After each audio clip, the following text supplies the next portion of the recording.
Hello, welcome everybody. Still people getting in the room. Well, welcome to this session where we're having the regional deep dive Latin America. My name is Martín Aguirre. I'm from Uruguay.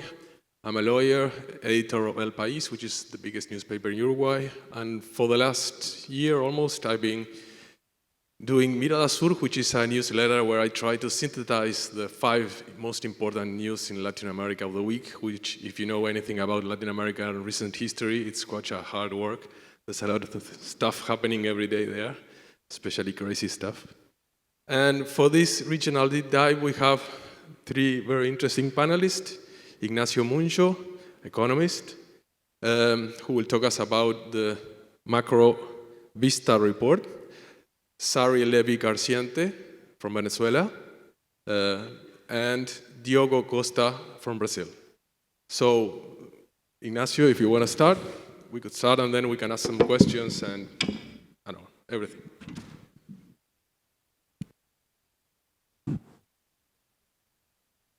Thank you, Martin. Thank you. It's my pleasure and an honor to share a panel with you. Welcome to our session in Latin America. We are going to present first some snapshot of our work this year together with Center for Latin America of Atlas. We produced 2 reports, one in April and one in November, a regional report in order to try to put together the regional economic situation in a way that is not easy because we have a lot of heterogeneity in the region and we try to put similar things and factors that we are suffering and opportunities that we have as a region together. We invite you to see in the web page all this document. We have also a permanent following of each of the main 20 countries of the region, since the Mexico and from Mexico to Argentina, every country that you can see in the panel. We have a special report for the main macroeconomic indicator of these 20 countries of the region. This is just an example of the panel of economic activity in Chile, but you have for each one of these countries, financial system, public sector, price, wages, and exchange rates, external account, commodities, the relevant commodity for each country. Again, we invite you to see this in the web page of the Center for Latin America.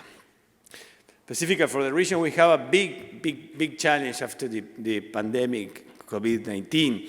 We are in the region that we have the strongest economic impact, and also in terms of debt, we have in both parts of the region, South America and Mexico, Central America and the Caribbean, the strongest decline in economic activity last year.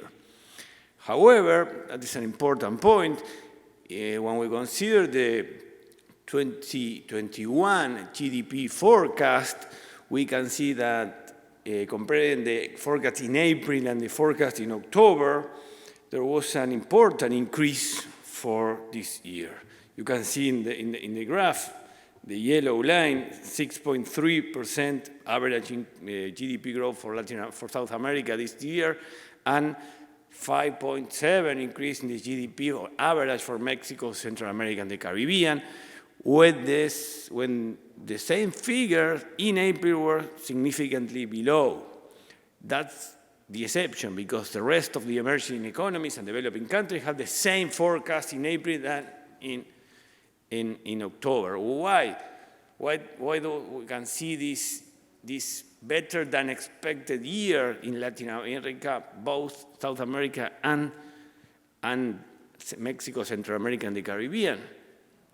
Mainly because we are in a region that external factors are very important, are the most, specifically we measure this one.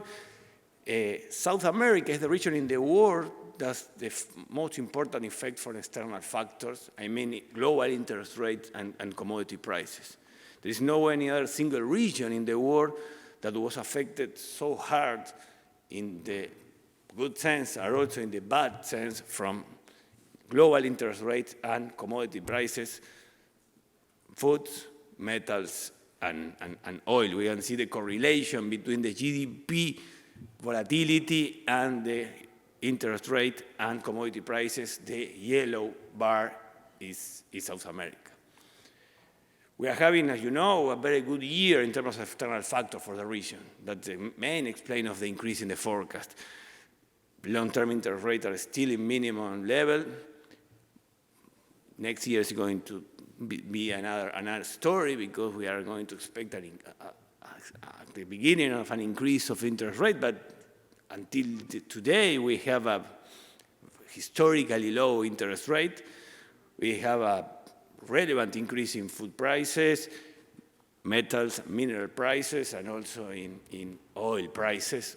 All these factors affect positively our region, again, mainly South America. We present an external factor index that put together all this information weighted by the relevance on the GDP.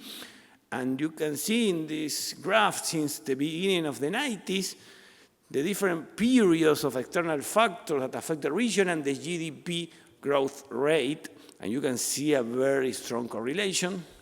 And now we are in a favorable stage, in a green favorable stage, not in a very favorable, but in a favorable at least. And we expect for next year remain in somewhere in favorable and neutral zone.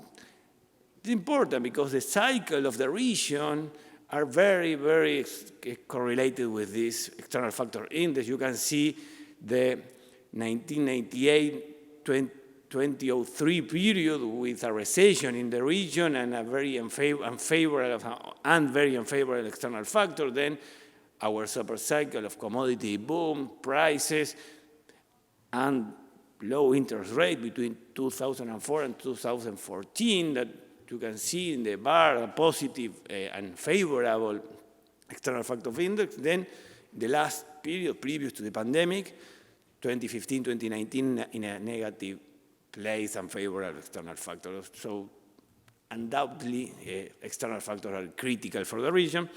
But the second point that I want to make in this first part of the presentation, our lackluster growth rate in Latin America is not explained only by external factors. It's explained by a low productivity in the region.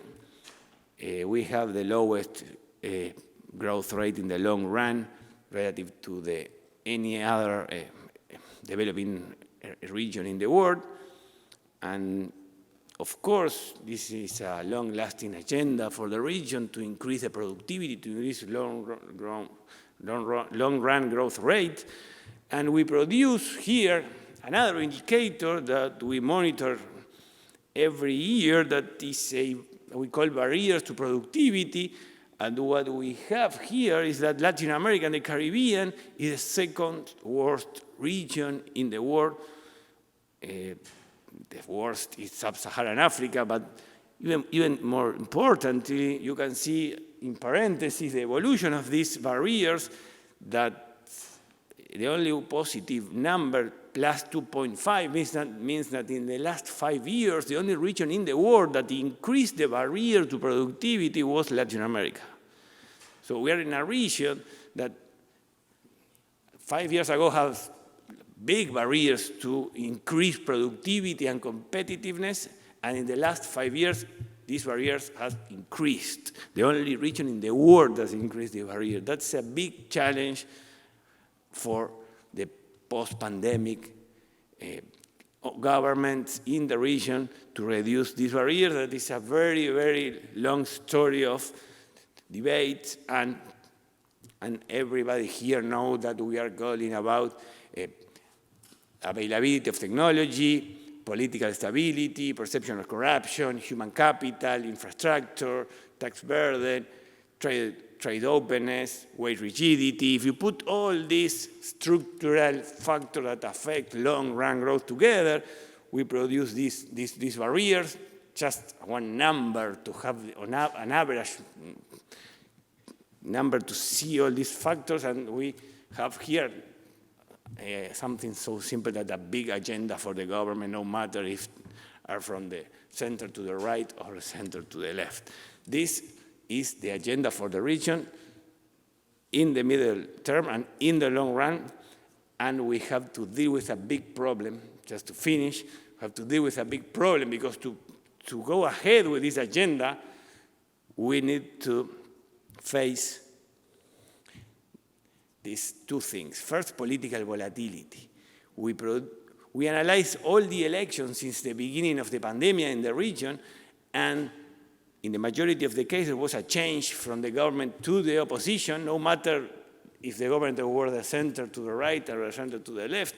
And the factor that affected the result of this election in the region was not the agenda of reform or the GDP growth, were the lockdown stringency index and the daily COVID death in the last 30 days before the election. But the most statistically significant factor that affected the result of the election in the region and in the world, because we reproduce this result for every single election in the world since the beginning of the pandemic, was the lockdown.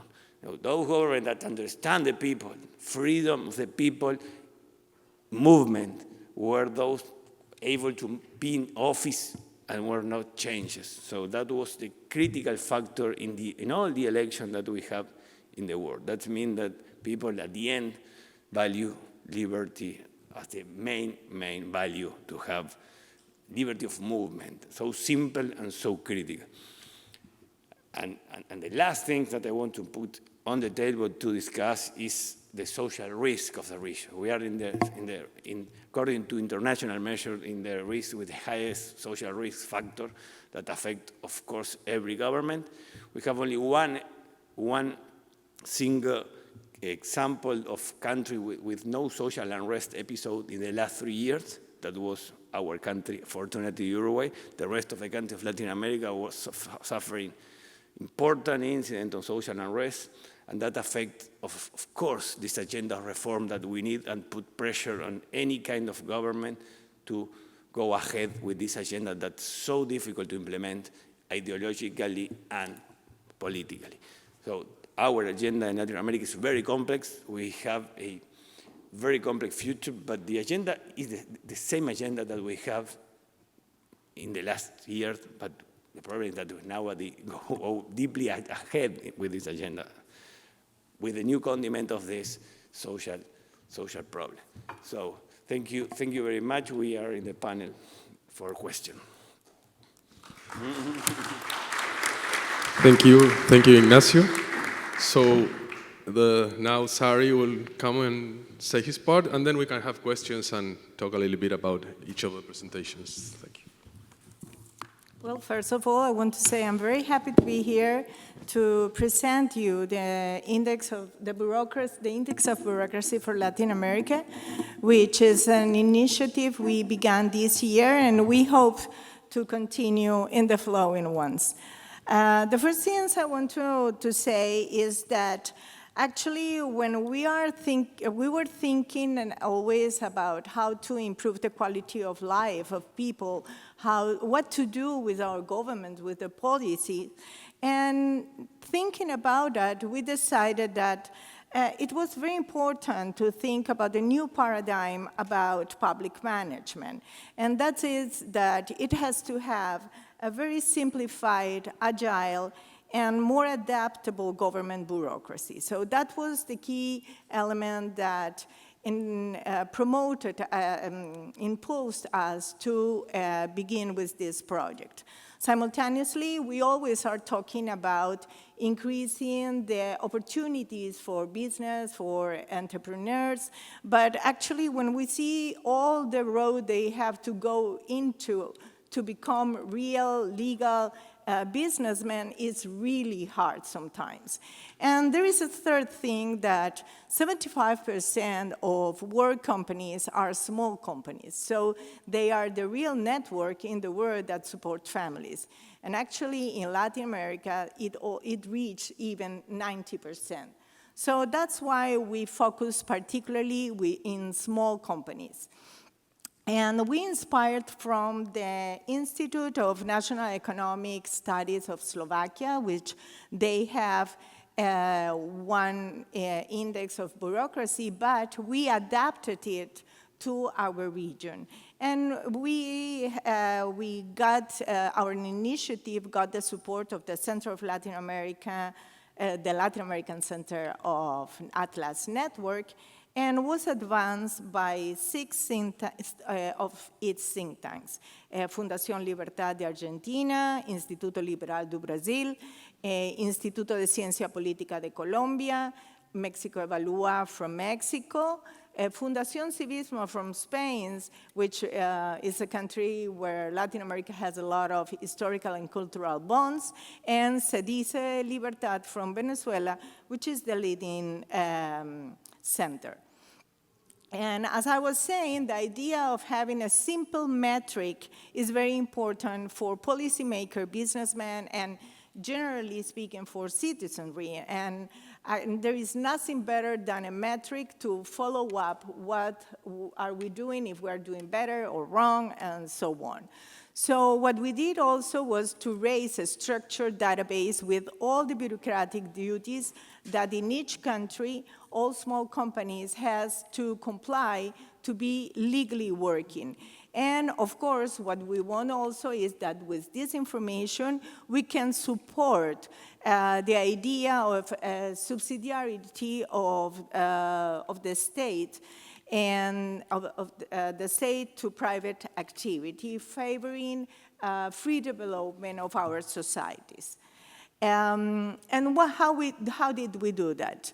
Well, actually, the first thing was to realize how was the economic structure of each country, how many companies and the weight in the GDP that has the primary, the secondary, and the tertiary sector. Second was which were the more relevant productive activity by sector and where the small companies were involved more. The third step was to create what we can call the small, most representative enterprise. So that one will be the one that we will focus in each sector. And finally, we made a very long survey that was used to raise the information by interviewing businessmen and professionals that do all the paperwork that is mandatory. Finally, the moment of measuring and analysis. And I'm sorry. And these elements that we raised by the interviews were organized in 3 groups. How many procedures, bureaucratic procedures, do company needs to comply with all the elements related to employment, wages, taxes, contribution, pensions, hiring and firing administration, all the reports that are needed to report about working time, holidays, and all that things. The second group is all related of business operation, of course, without anything related to labor, all about taxes, waste administration, vehicle administration, and a group of mandatory certifications that companies need to have. And in a third group, we included all those bureaucratic procedures that were specific to the productivity, to the activity that we were looking at, and all those changes that legally are so frequently that takes a lot of time to understand how are the new forms, which new requirements do I need, and so on. And well, after these were organized, more or less, these are the results. As you can see, we this year only have 6 countries. We hope to increase in the following years. And we have a very situation which is very difficult in Latin America. I think I will change the slide because this is very small figures, but the point is that the simple average of time that each company needs only for bureaucratic procedures in the region is 552 hours in a year. So how much is 552 hours? Well, if we see OECD data, it says that each person works from 1,000 to 2,000 hours a year. So sometimes it's half of your time, depending on the country, and sometimes it's 25% of it. So we are talking about 2 or 4 hours per day only filling paperwork.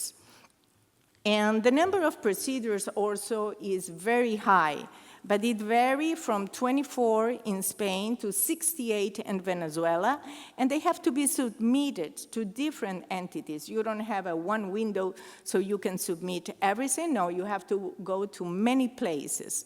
And even many of these countries have digitalized many of the procedures. Those specific to a certain economic activity keeps being very demanding in time and requirements.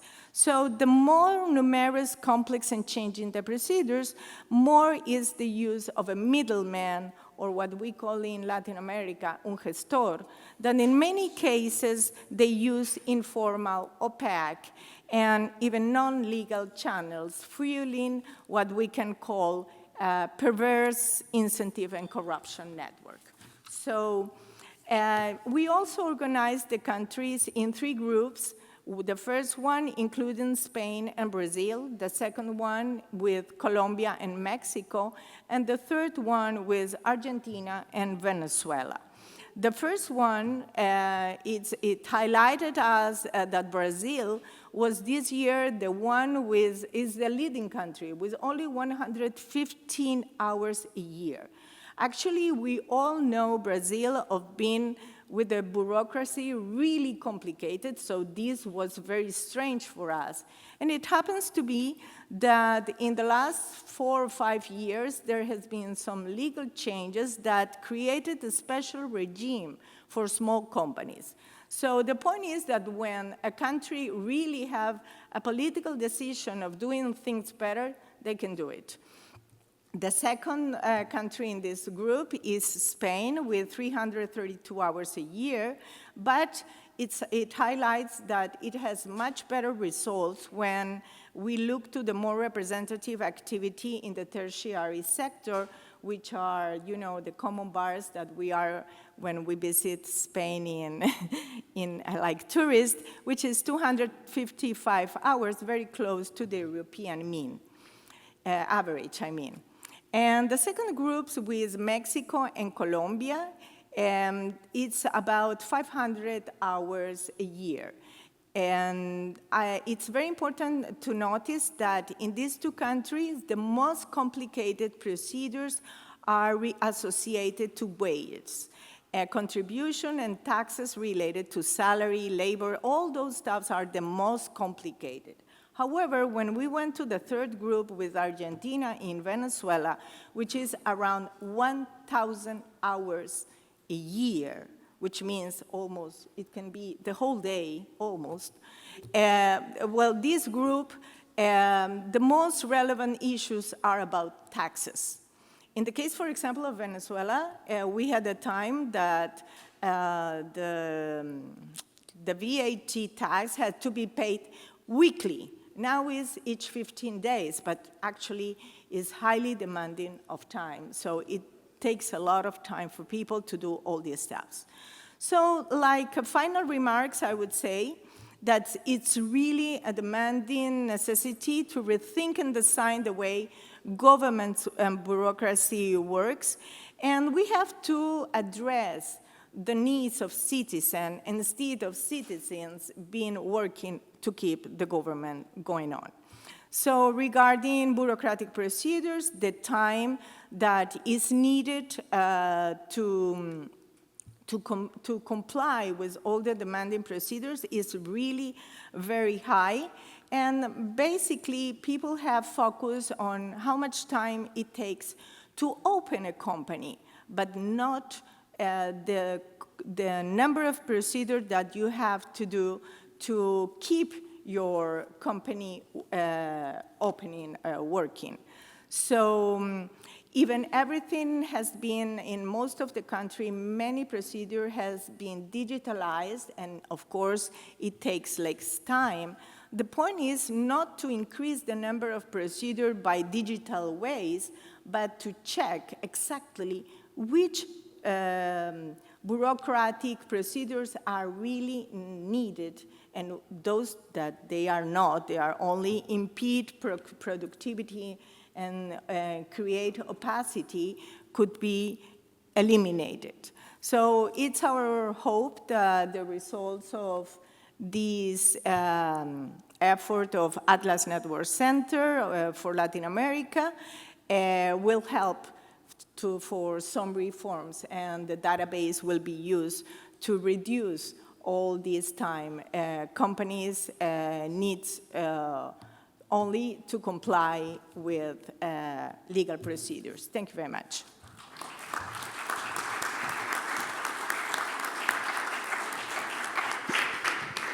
Thank you, Sary.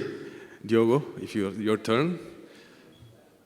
When you said gestor, Sary, I think everybody here that understands Spanish thought, ooh, we know about that. Hello, everyone. So we just heard some good things about Brazilian bureaucracy, so let me present Brazilian bureaucracy to you. I'm currently a bureaucrat in the Brazilian government. I am the president of the National School of Public Administration.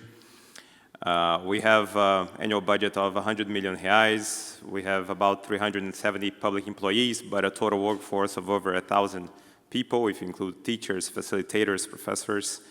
And we are part of the structure, we're part of the machinery.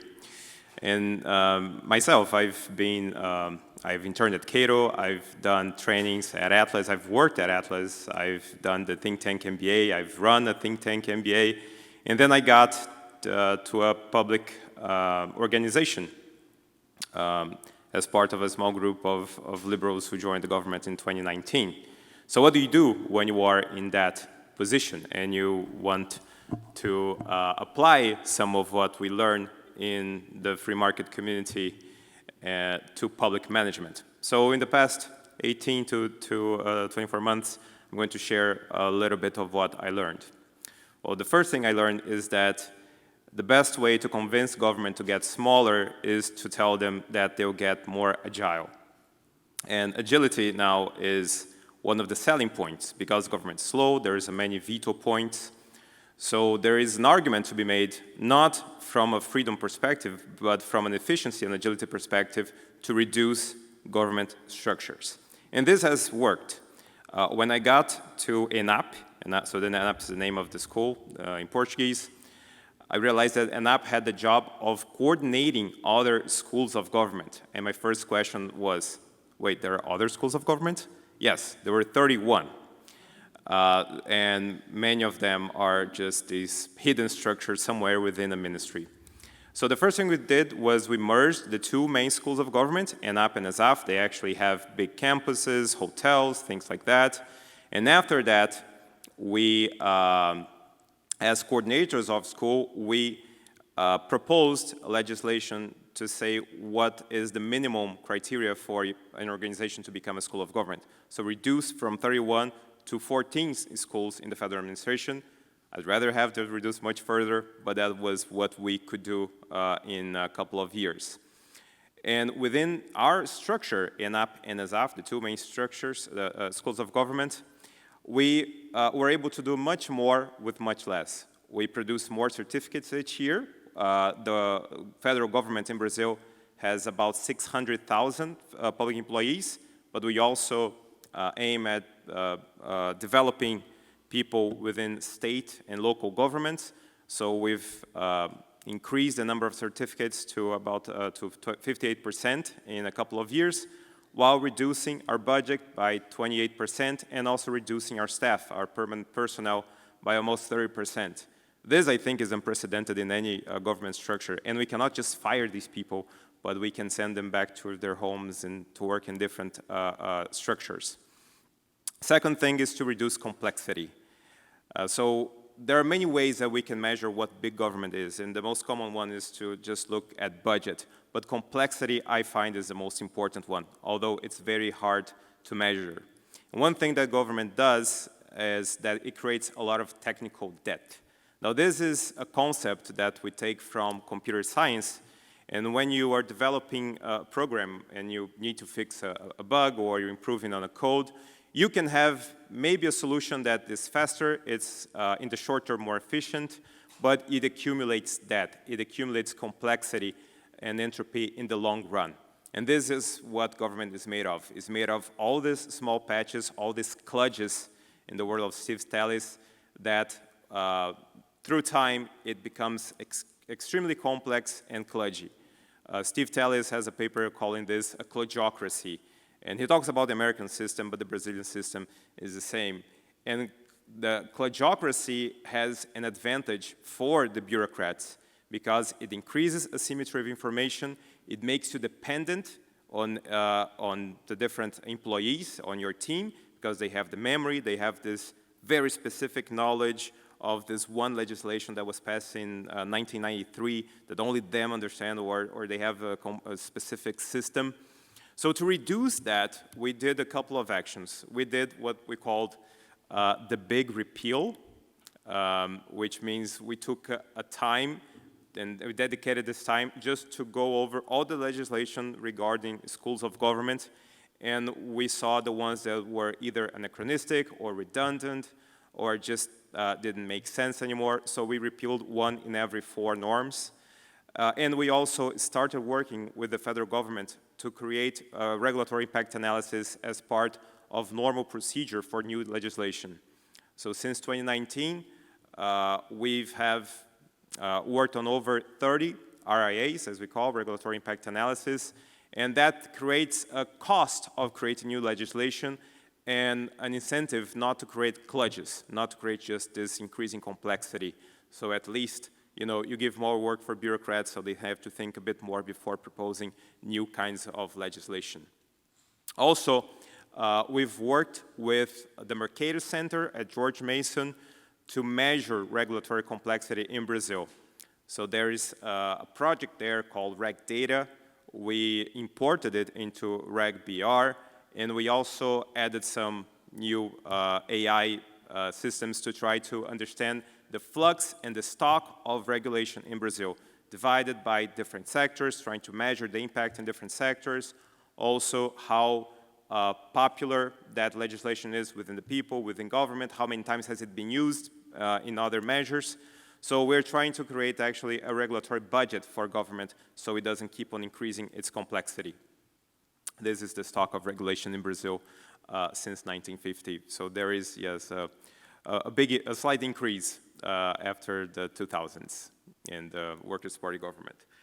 Third, we try to create partnerships that work. I was a bit skeptical of how private and public sector can interact. I'm still very skeptical, but I can see in many points where this can actually lead to better governance and to less state interference.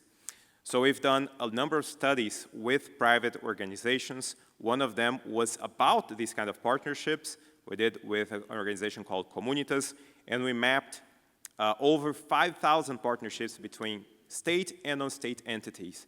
And it's amazing because Brazil has over 5,000 municipalities, and they just don't know how they can use the private sector.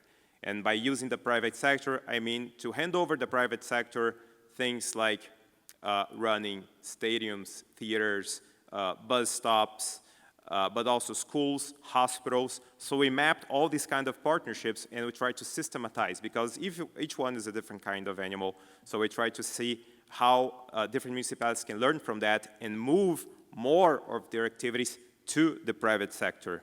Another partnership we did was with Endeavor, and we created an index for entrepreneurial cities, how you can improve city governance, regulatory environment, but also infrastructure, access to capital.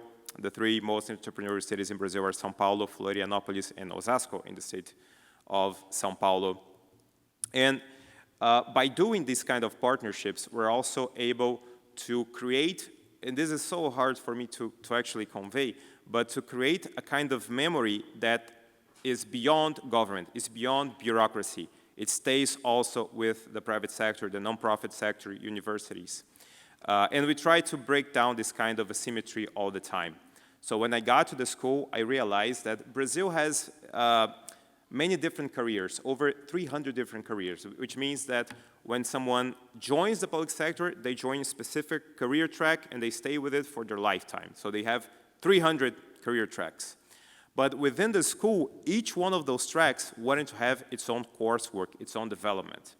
And also, this creates a series of problems, but also creates a lot of asymmetry. So we broke that down. We created just key competencies for all public service, and then a specific one for leadership roles, which means that when I got to the school, we had, for instance, 12 different courses on project management. Now we have one, and every public service can join the same one.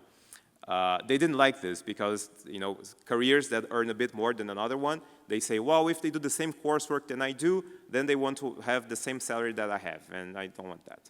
So now we try to make things more transversal and less asymmetric.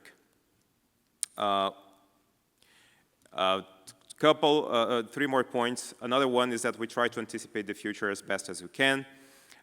There is a lot of demand in the Brazilian public sector for people to hire more public employees, to increase the size of the public service. And then we did a study trying to see the effects of automation on the public sector and realized that until 2030, 1 in every 4 public servant that's going to be retiring will not need to be replaced because their job can be automated. And 1 in 5 that will not be retired also will have their function automated, which means that they actually have to be displaced within the public sector. So there is certainly no need for us to increase even more the size of the Brazilian state in number of public servants. And we try to see this by the propensity to automation and the time to retirement to see where we should focus also our efforts in trying to requalify some of the public servants to do other jobs. Use government as a platform. I talked about partnerships, but the government also can become a bit more open to the society as a whole. We created a platform for challenges, which is a new way of procurement that we introduced to the Brazilian public sector, which means many times government has a problem, but it doesn't know the solution, and it doesn't have to actually know that solution. It can just open the problem for anyone in the private sector to come up with solutions. In 2020, because of COVID, we focused a lot on the pandemic, and we had over 2,000 participants in these challenges. We awarded 28 proposals. Many of them became just good practices within the public sector. Some of them became systems that different municipalities used to fight the pandemic. And we did that raising money, not from our budget, but from our partners, either institutional partners such as international organizations such as the IDB and UNDP, but also private partners such as Microsoft, Oracle, and others.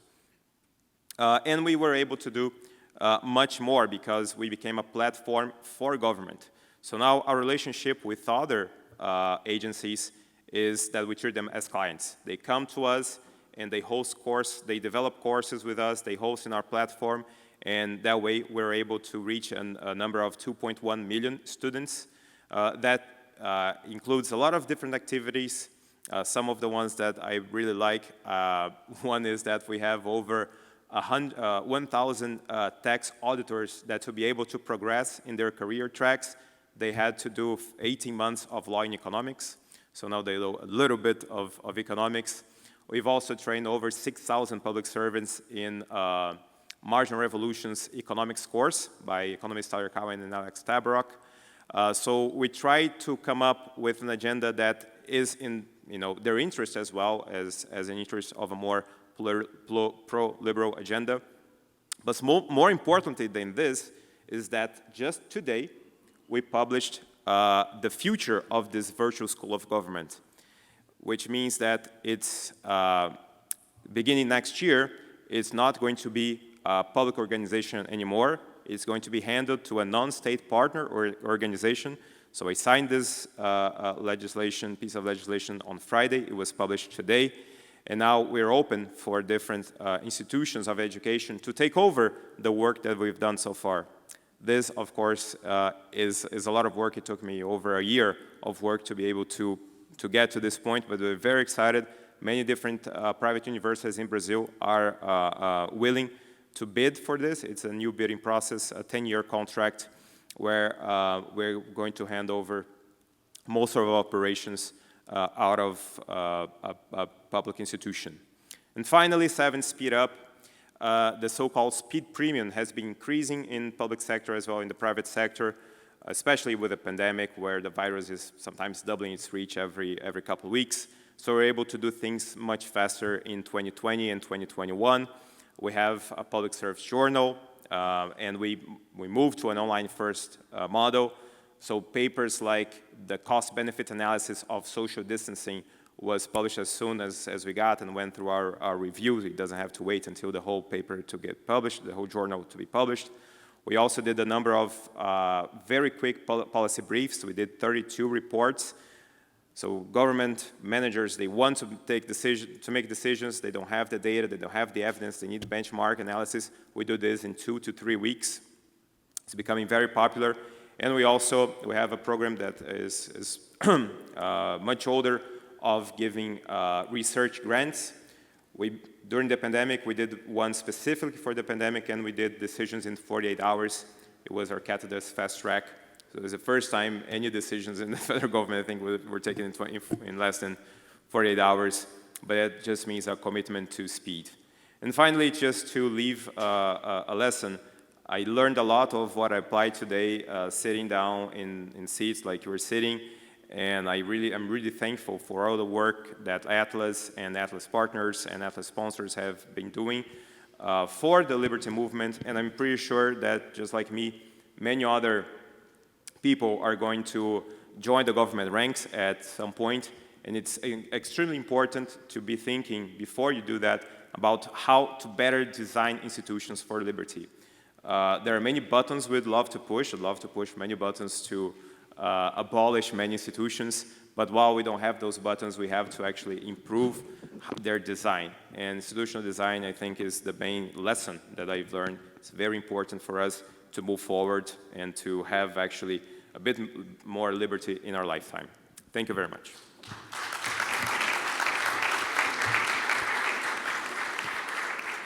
Thank you so much, Diogo. Very interesting to see how you can change from inside with a liberal perspective the public administration. So I encourage you to ask questions, but for a start, if you give me a second, I would like to ask our panelists. You study bureaucracy, economy, public administration. I would like to ask you to give me one reason to be optimistic at what's coming in those areas and one to be pessimistic for the next year or so ahead. Okay, I am optimistic because of this required increase in productivity that the region has, comes hand in hand with the automation that he called. He presented a very interesting number in the public sectors. So we have an opportunity to increase productivity with the introduction of technology, automation technology. And in that sense, we can be optimistic, but at the same time, we have to take care of the social policies of the region, because this increase in productivity comes together with a structural unemployment problem for the region. And we think, and we present in one of our reports, the request to rethink the social transfer programs of the region totally, deeply, in all the aspects that we have. We spent a lot of money in the region in transfers, in different public policies related to different sectors.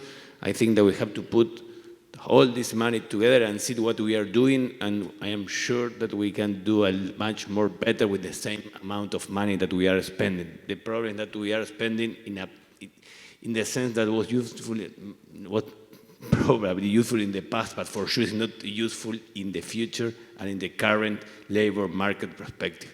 That is the big challenge for me. Sorry. Another region. Well, I would say I'm always optimistic. It's a problem I do have. Because if I'm not optimistic, what can I do? So I think we can be optimistic because we are learning and a new generation is learning from deep negative processes. And I'm coming from the country that maybe has the worst story in the last 20 years. And I've seen young people to understand what works and what doesn't work. So that makes me feel optimistic. I'm feeling optimistic because we are in the middle of a industrial revolution, a great transformation that can allow us to jump many steps and to place it in a better place looking forward. However, I'm a little sad of looking at the political arena when we still are using old cliché and the same populism that make us so much harm during the 20th century, and we are using now with new technologies. So I think we can be optimistic, but always aware of the risk we are dealing with. Thank you. Yeah, I agree. We have to be optimistic, and I do think that my optimism comes from the fact that the digital transformation, the digital revolution, require new kind of institutions, and they have to be built. We'll have to face them. We have now new kind of technologies, and the public sector will have to answer to them. And this is an opportunity for us to build better institutions, because just reform all that kind of all that kludge, that makes me much more pessimistic than to know that we have to create some new institutions and then we can let older ones die. And I think this is what we have to do. Just have let the old state become obsolete and die, and create new institutions that are more freedom-oriented. Thank you so much, Diogo. I think we have some questions. Yeah? Let me be the Grinch, because I think that everything that you talked about, and I think is very important, is at stake. Liberal values are on the run in the continent. Let's be very sincere. Liberal values are being chased away and out of the continent. And I think it has one reason. We lost the battle for the narrative. And if there's something that we need to really dig deep into, is how can we recuperate the narrative that hard work, that freedom, that free enterprise is going to be the solution for the problems. Right now, you're looking government spending a lot of money to its citizens, creating a perverse incentive of not working, one. And when I was president of Colombia, we had Familias en Acción, and we understood finally after 5 years that every time the check came, immediately people didn't go to work. So that's one of the things that has been massified dramatically well. Two, you have new players in the continent that dislike terribly liberal values. China, Russia, Iran, Turkey, right in the middle of the continent. And we are not doing anything about it, and we're not discussing the issues that have to do with that new presence. And I think, and finally, when you look at what has happened in the last 3 years, and you were discussing about social unrest, what happened in Chile is a perfect example of what is happening in the region. Chile had the highest economic development, and look where it is now because of social unrest that was instigated from outside. So in all of this merging of illiberal values that are chasing liberal values in the region, I think if there's a task that is needed in the near future is to work with this narrative that has to be changed and has to be battled with the narrative that is imposed right now. And that's the narrative that populism and socialism is winning in a lot of our countries. Look what can happen in the next year. Lula in power, Petro in power, you add Boric in power, and therefore all of the fantastic work that you have done, if we're not careful and we don't focus on what the real task is, will be for nothing. Thank you. Okay, thank you. I'm sure we all share your some concerns. Anything to add to that? Well, it's true. The geopolitical tensions we are living into are really important for Latin America, and we have to focus on that, not only on the details we have inside our country, but also the big picture that you actually painted us now. I totally agree with this big challenge that the region had. I would like to call a dual agenda of reform that we need, but we still have to make an agenda of competitiveness. But at the same time, given this social unrest propensity that the region have, we have to deal with a parallel agenda of social reforms in terms of social program to be feasible, the first competitive agenda in terms of interactions of technology and productivity. So that's a big challenge in terms of political volatility that makes things even worse and more complex. So in other words, we have big work ahead in the region. Diogo, do you think a lot of the stuff you've been doing that's so positive could be set back with a government change in Brazil? Some of it, definitely. One of the advantages of having that kind of partnership that I talk about in the end is that we have at least a 10-year contract that steers the organization to a direction that is harder for you. I mean, it's not impossible, but it's harder for you to push back.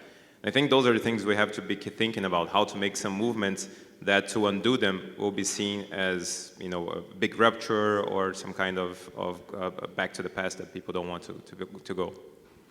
I think we have time for one more question. Over there, yeah? Here.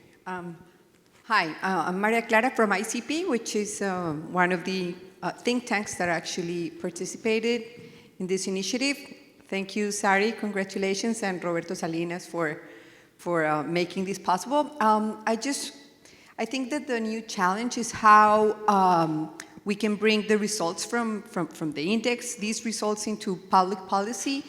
And I would just like to ask you, what do you think, like what ways do you think that could be used to make this a reality into public policy? Well, the first thing is that we have now a database specifying all the bureaucratic duties each company has to do. How many hours it takes, how many people, where do they have to do it? I mean, you have all the information now in black and white. And when you have things in black and white, it's easier to go to different places and say, come on, look at this. Only for this little paper, I need 50 hours. This is not working. And so you have a tool. What we're doing here is giving us tools for advocacy, tools for changing, tools to keep us negotiating. And of course, those are our rights as citizens, but we have to deal with them in different ways because each country is highly different. But I think that the best thing is to have it, spread the information to the citizenry so we can use it and have more conscious of the problems our companies are dealing with. Excellent. So thank you very much to all for being here. And before closing this session, I would like to call Roberto Salinas to the stage because they tell me he has a big announcement to make for this crowd we have here. So please, Roberto, if you can step up to the stage here.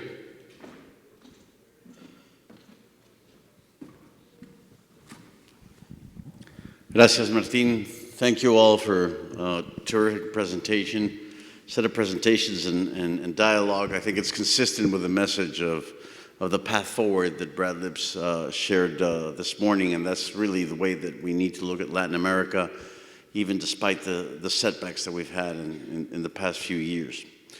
The important announcement is that there's cocktails at 5:30. That's really, really important. And then you're all invited. Please stay for the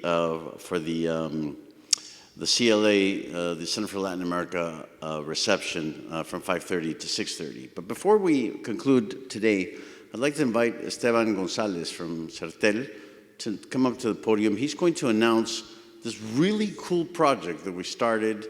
It was his idea, but we started and we announced it in the Latin America Liberty Forum in June online, the CERTEL Prize.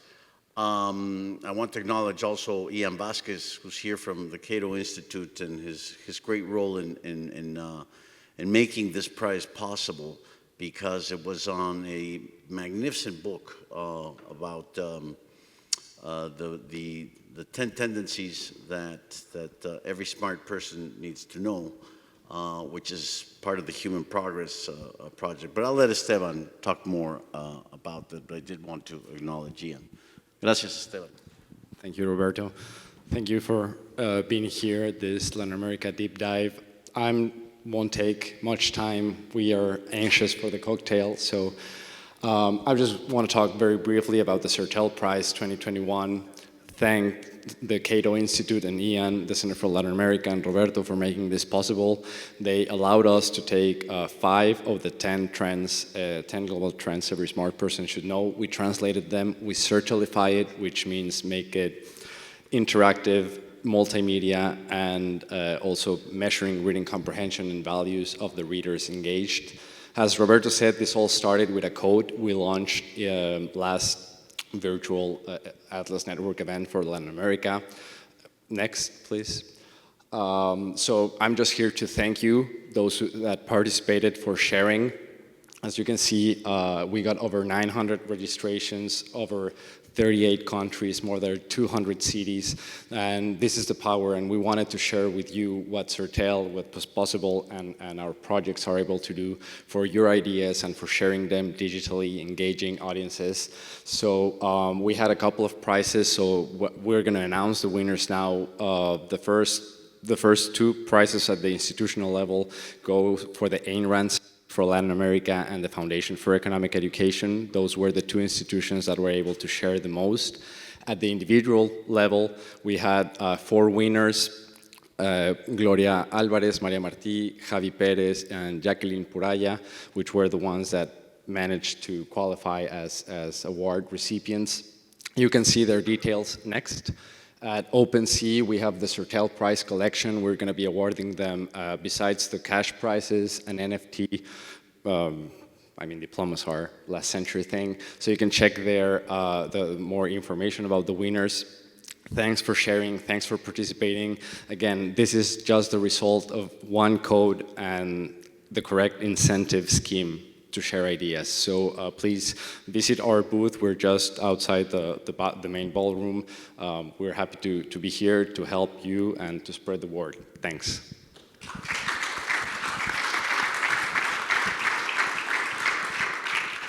Gracias, Esteban. I think it's a really creative project, and hopefully next year it won't be just Latin America. We'll make it a global prize, and perhaps in New York on the 16th and 17th of November of next year, we could be announcing the second edition of the CERTEL Prize. But thank you for all your hard work and your effort, Esteban. So I know you're supposed to end this, but I wanted to personally thank you, Martín. Martín is the editor of our Mirada Sur newsletter. Please subscribe. Please help us to viralize this.